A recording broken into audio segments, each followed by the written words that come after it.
Cyberpunk 2077 is coming up. We got the trailer.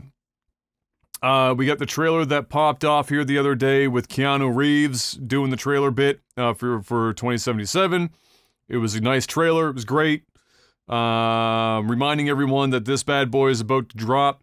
And while that's going on, we also discovered that CD Projekt Red has gone into crunch time and is now requesting or demanding, depending on, I guess, how you look at it, 6-day work weeks from the employees, plus overtime to get this thing done in time for the release. Now, this is only particularly news because not that long ago in an interview, the uppers at CD Projekt Red did say that they would not be enforcing crunch time upon their employees. This obviously came out pretty much immediately after it was discovered they were going to crunch time, and so they had a response, and the response was, while we didn't want to do it, it became a necessity, and then they outlined the reasons why it's not necessarily the worst thing in the world. For example, they said that any overtime is obviously paid. All the employees get paid overtime. It's not just like, let's say if they were contractually, I guess, on there that they're not going to get paid for their extra work. They all get paid overtime, and then just like in other recent years, they take 10% of the profit of the company and spread it amongst all the employees at the end of the year. So they're trying to, you know, smooth it over a little bit. At the end of the day, not surprising that Cyberpunk 2077 requires some crunch. We've seen the trailers, and the last stuff that we saw, I mean, it didn't look like a bad game, but it looked like a game that still needed a fair amount of work. Yeah. And so this is not particularly shocking, I guess, to see. I still think people need to check their expectations a bit on this one. I have a sneaking suspicion that it's going to take this game a little bit of time and patches and whatnot to really get its legs underneath of it. This is such a monstrous undertaking and a shift away from their usual gameplay that, you know, if they it will be a success for them to have a game of this scale with such a dramatic shift away from their usual work, you know, their third-person fantasy action adventure in The Witcher. This would be impressive if they even pull off like a 7 out of 10 experience, in my opinion, right off the bat. Yeah. People are expecting an 11 out of 10 because it's The Witcher guys, right? Yeah. And can that happen? Sure, I guess. Do I think it's going to be on launch day? Not specifically. I think it's going to take some time. So yeah, we'll have to wait and see. It's not that far away. I believe it's into November now, the launch for that. Got pushed back to November. And so hopefully with this extra crunch time that the employees are apparently compensated for, they will produce something that even partially lives up to the nearly impossible hype that the game has for it. I know, I doubt you have, but I watched, you know, I try and watch a little bit of their, like, their Night City Wire, whatever the fuck they call it, little events that they do here and there to show off new gameplay and talk about it and stuff. And I said this on Twitter, is that for me personally anyway, the more that I am shown of this game, the less excited I am about it, and they should probably stop showing this game off now. Yeah. Even if it looked really good, there's only so much that you can show a game off and not have the hype fall off on it because people have seen it now. You need to dance that line between, because it's not like they're showing off anything special. It's like, this week we're going to talk about hand-to-hand combat, and then they show like some wet noodle hand-to-hand combat that looked like it came out of a 2004 Xbox game.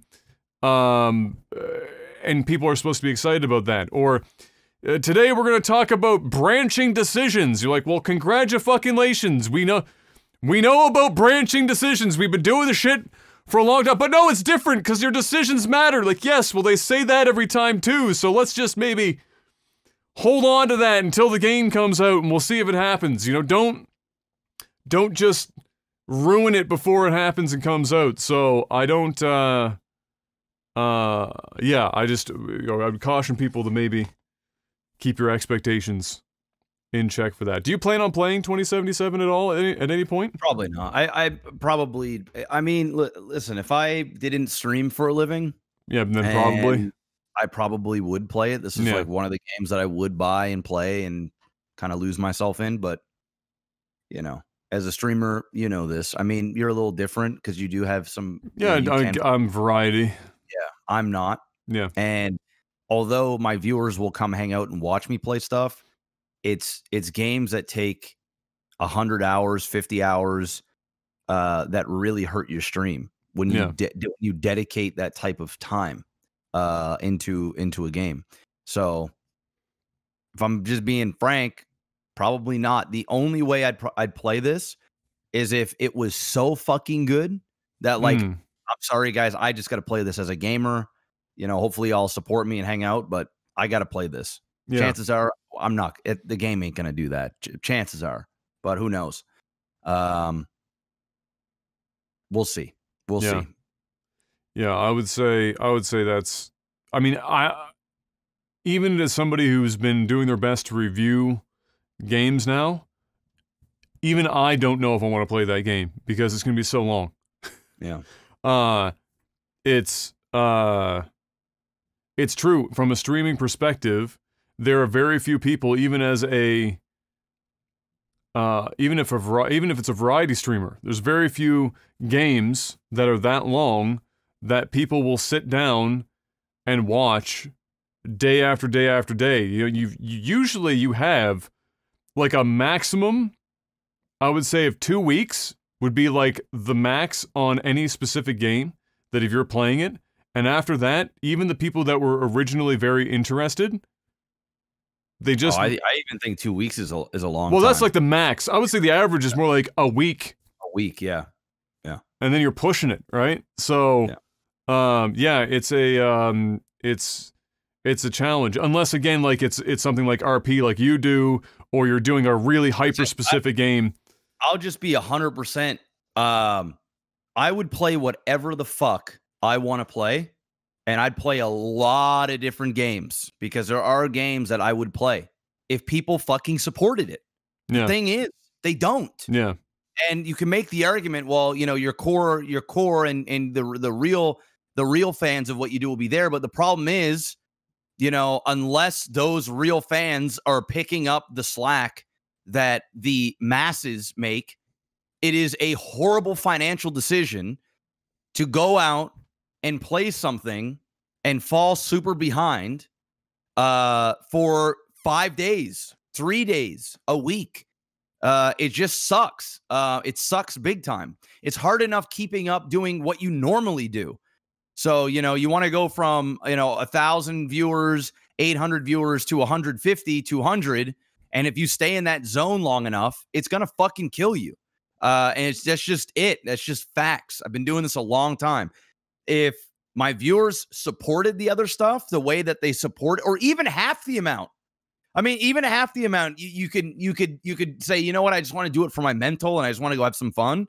But like when all you are thinking about is how much you're going to be behind when you're done having your fun, you just don't want to do it. And that's why the vast majority of streamers that are known for playing a game will dabble with a game for a few hours, maybe a day, maybe 2 if you're like really like if they have some sort of retention. But for the most part, it's a lot of incomplete games because you're like, fuck, I really can't afford to go day 5 with 15, 20% of my normal viewership, and I've already dropped 400 subs.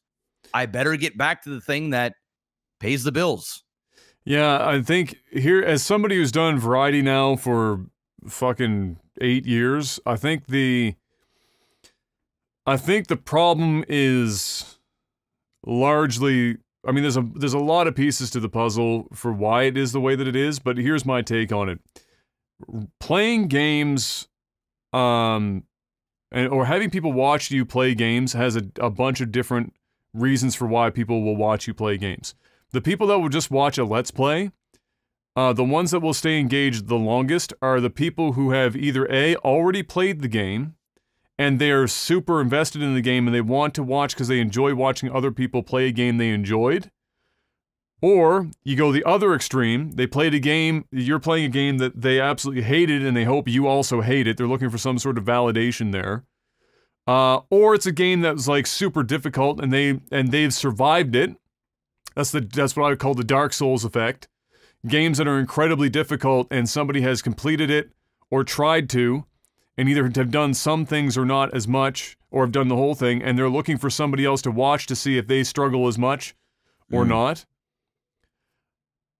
But for just the average game, when you just turn on a game and you play it, you're basically background noise for the majority of viewers, because unless you're somebody that has some sort of ability to never shut the fuck up and never not say something entertaining or interesting, or give them a reason to be actively watching the screen and not just have you on the side, playing through a game has a lot of downtime that is not what I would call a high-quality engagement factor.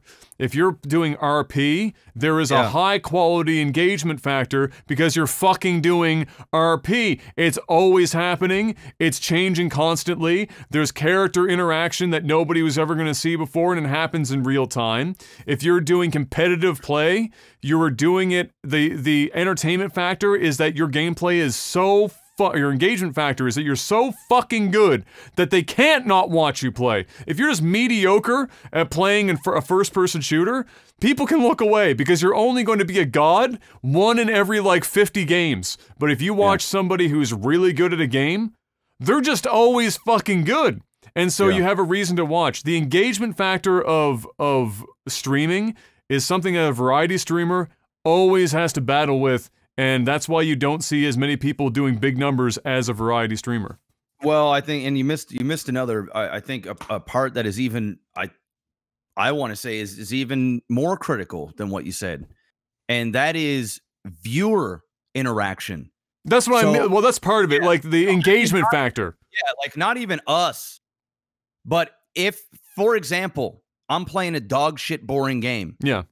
But my core is so big. Right. Yeah. So like say, you know, I average 5,000 viewers. Yeah. And my core might be 800 to 1,200 where they're just going to tune in for whatever. The good news about that is between that 800, 1,200, maybe even 600 is there's enough people in chat that it creates its own entertainment factor with themselves.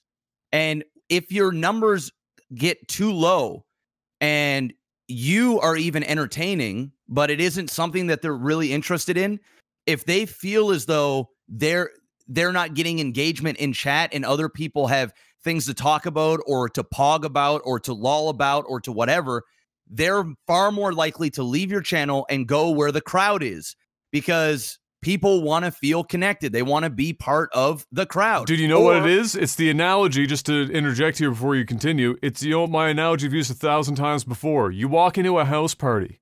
You don't really know that many people. You're just showing up at a house party. Maybe you got invited. It's like a university party or some shit. You walk in the house, and there are groups of people all over the house. You know, you get pockets of different types of different flavors of people, but you don't really necessarily know them. Every person will gravitate towards the largest group of people if they don't know what's going on. They will simply assume that by virtue of the most people being there, that the most exciting shit is happening there. And that's exactly what you're describing. Yeah, with not only that is they can also blend in more there. They don't stand out as much. Yeah. You know, it's there's safety in numbers. You know what I mean? So, you know, if in case, you know, it's just the way it is. So, yeah, I probably won't be playing it for that specific reason. If I had 800 people, if I had 500 people watch me play that for more than, because I'm sure I could, if I booted it up after some RP, I'd probably have a decent amount. But I mean, I gotta role play for 6-8 hours or longer, and then what? Go into and play 2 hours of a game that's 100 hours long. Yeah. It's just not going to happen. And you know, even if you do really well, you might just do really well for the first few hours and it'll just taper off. And that's just how it is. Because if they're going to watch you play 20, whatever this fuck Cyberpunk 2077, there and there ain't much people there, they're going to go and watch fucking Cole Carnage go and play it with 40,000 people and be part of that experience, opposed to the experience that you explained, where it's just like downtime and not always entertaining and not what you came here to watch. So, well, in fairness, that's also happening on Cove's stream. The difference is that there's so many people that the chat makes up for it, right? It's if people ever wonder why streamers put such an emphasis on an active chat that's relevant to what's happening, it's because that is a very valuable metric and a very valuable tool for when new people enter in. They see a vibrant community that they can either A, like Jeff described, disappear into and not feel like they have to participate, or B, get involved in because it's an exciting place to be. Yeah, and that's not to spin our tires on this topic forever, but that's why in podcasts past when we've discussed similar topics, the idea of it almost always being better for you to pick one game and play that one game and grow a community in that one game and then spin out of it, why that's almost always more valuable is for that exact reason. You need to have traction bouncing around. At this point, like you have to. How else do you don't? Nobody becomes successful on Twitch by just becoming a Let's Player now in 2020. I can vouch for that specifically. Literally, a good day for me, I get 5 followers on a good day, playing any game at all. Some games do better than others, obviously. Depends on what people are looking for. But on a good day, I get 5 followers. And the majority of them don't necessarily come back, that frequently because they're for the game that you're there for. So, and the ones that you'll get the most followers for are the ones that are games that they're used to people just streaming that game all the time. Like No Man's Sky, I'll get 5, 10, 15 followers every stream of No Man's Sky, even if I'm sitting in a starport for 8 hours waiting for a cool ship to come in to buy. But then I could go and play another game, brand new, doing a review of it. I've got my community in there, 90, 100 people if I'm having a fucking banger party, and get 0 followers on the entire day and stream 12 hours. So, and have that happen day after day with that specific game. So it's a complicated formula to play at, and it's one that I'm always grappling with because I love to be able to review games, but it's also a very difficult task to grow a community. So my in-between games of in-between game reviews is like the vehicle that I try to use to grow in between those games. It's obviously going to be slower than doing it in the reverse, but otherwise I'd never get a review done. As it is, in a good month, I can review maybe 2 if I'm fucking smashing through them, 3 games if I bleed my eyes out.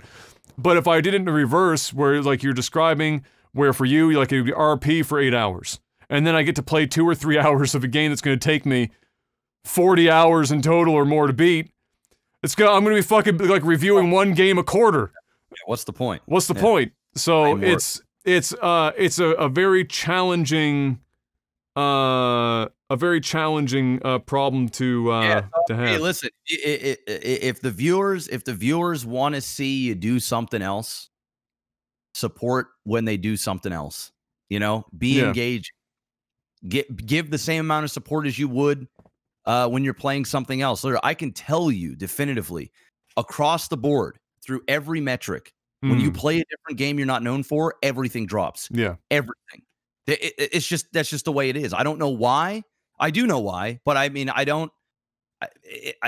It's just it is what it is. Novor going to be known for playing Morrowind in 2020, coming soon to a stream near you.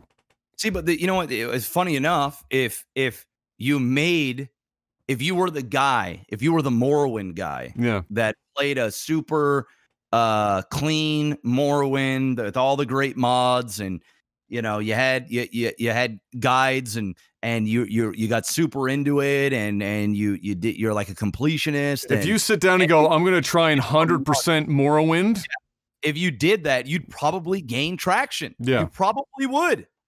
And then the moment after like 2-3 months of doing that, and you're finally done and you've melted for all you can, it's either then you then take that and then you go into Oblivion and you do the same thing with Oblivion to keep those Morrowind, that group, that culture, that Here's a community. question for you. Here's one that we never talked about before, just because we have no fucking topics, and so why not?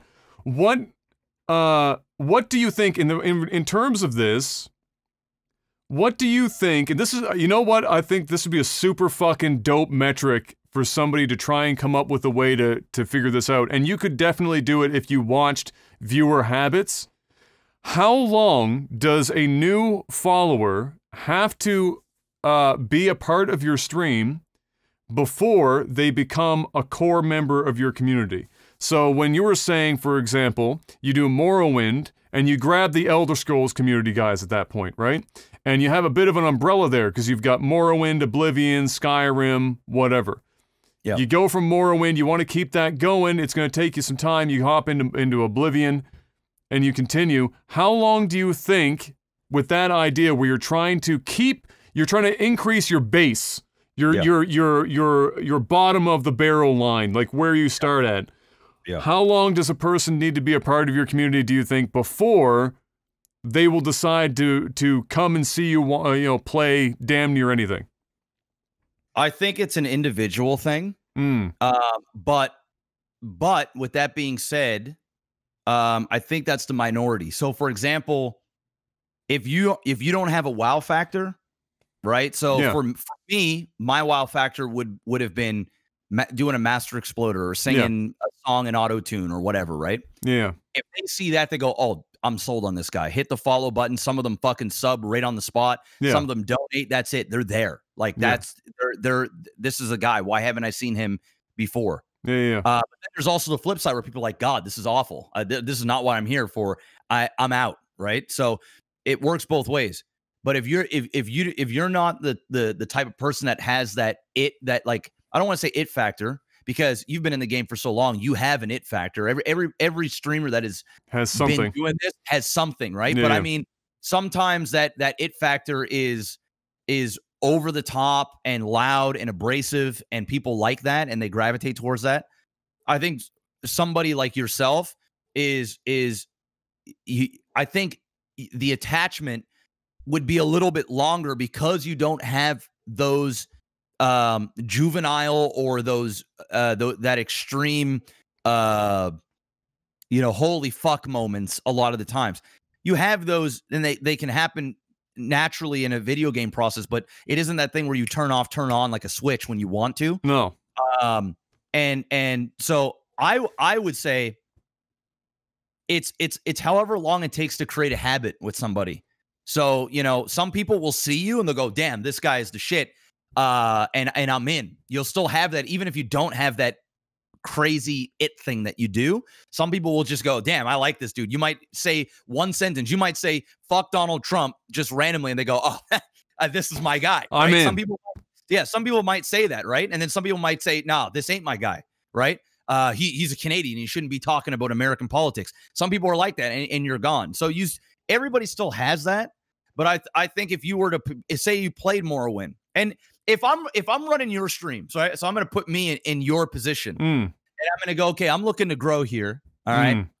And I love Morrowind. It's a game I absolutely love. My thing would be, I'm going to be the Morrowind guy for the foreseeable future. I'm not talking about No Man's Sky. I'm not saying, guys, I might play some No Man's Sky tomorrow night or Saturday night and take a break from Morrowind. I'm the Morrowind guy now. I might make comparisons to other RPG-like games and shit like that, but I'm getting people invested into my show, because the thing is especially when you're playing a game like Morrowind, and I found this with RuneScape, is they want you to be hooked like they're hooked. They don't want you. That's the validation thing I was talking about earlier, right? They want you to think and play the way they think and play. Or you need to be so good and they can learn something, but they still want to be within that realm. And if you do that consistently enough, for some people that might be 3 days in a row. For some people, you might have an amazing Morrowind experience in 8 hours and go, dude, if this guy keeps playing Morrowind, I'm all in. Shut up and take my money. This is it. This is where I belong. This is what I've been missing. Some people might not even totally be into Morrowind, but go, you know what? I've been watching Adam fuck around this thing for the last week. I'm kind of in now. Like next thing you know what, they're downloading Morrowind and putting on mods and shit. So like, if you want to grow, if it was me and I wanted to grow, if I know I'm about to dedicate weeks of content or a month of content to a game, I'm going to at least fool the new people that come in. Even if this isn't my intention, this might sound weird or deceitful, but I might play on the act that this is what I do now. And this is what I'm doing for the foreseeable future, guys. I might not say I'm doing this for 3 weeks and that's the show. I'm telling people I'm completing this game. And they know that this game is going to take you 6 months to complete. Now, even though you might not have any what's the word I'm looking for? You might say, I'm not fucking playing this game for 6 months. Yeah, no intentions. No intentions. But you spoke it into an existence. And the crazy thing about it is, I did this on day one of RuneScape.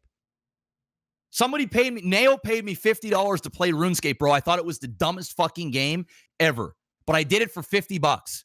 And then I got traction on day one. And you know what I told the community when my viewership spiked? I'm going to fucking complete every quest with no guide. I didn't even believe that shit. But I wanted to hook them. I wanted them to come in tomorrow. And then tomorrow came, I'm going to fucking get every guide, guys. And then I hooked even more people. I had no intentions, bro. I had no fucking intentions. I lied. But I was almost hyping myself up for it because if the traction was good enough, I was going to do it. And then the next day I said the same thing. And then I fell in love with the game. And then I go, you know what? I'm actually doing this now. And then 1 month turned into 3 months, turned into 6 months, turned into 9 months. And then I became that guy, right? So if it was me and I was dedicating Morrowind, guys, prepare your fucking bodies. I might do a game review. I might not, guys. I might be on this Morrowind train for God knows how long because this is a game I love and I'm going to fucking grind the hell out of this. Get on board or come back in a couple months when I'm done because this is what it's going to be. And then if you get enough traction and then you follow through and you crush it, then you get them hyped about the next one. We're doing the same thing with Oblivion, guys. Prepare your bodies. You do the same thing 6 months later. We're doing the same thing with Skyrim. I'm going to mod the fuck out of it. Dude, I'm getting 100%. Next thing you know, you got 3 years of content and you're now that guy. And that's a way to build a community and one that all goes in the middle. Next thing you know it, your main game is Elder Scrolls, but then you take small breaks to do the other things. And then you're going to fall into the same problem that we're talking about. You know, are those people going to go and watch me play Cyberpunk 2077?